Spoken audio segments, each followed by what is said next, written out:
收看11节的感动时刻。今天客家料理轻松做的单元，带您到三峡五寮，用这里的绿竹笋要做咸蛋绿竹笋。因为当地的绿竹笋口感跟水梨一样，又甜又脆，不论是凉拌或煮汤，口感都一流。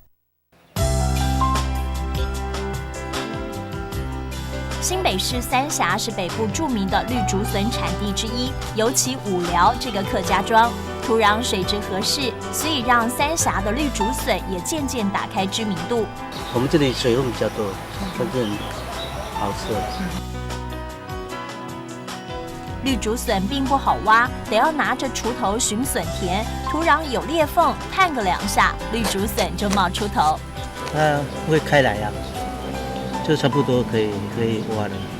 笋农黄清泉有机耕种，让他今年得到五寮地区的甜笋王。他的绿竹笋不但卖上家，甜度脆度也是人人夸。趁着新鲜，做成竹笋大餐最美味。它第一可以做凉笋啊，然后你要清炒也可以啊，你要煮汤也可以，要卤也可以，做羹汤哦都可以。三峡绿竹笋肉质白嫩，水分多，甜度高，所以口感甘甜，吃来像水梨一样，还有梨子笋的美名。凉拌加点沙拉就很美味了。而今天客家料理轻松做，则是要教大家用咸蛋来炒绿竹笋。咸蛋先爆香。咸蛋炒苦瓜是客家菜中相当下饭的料理。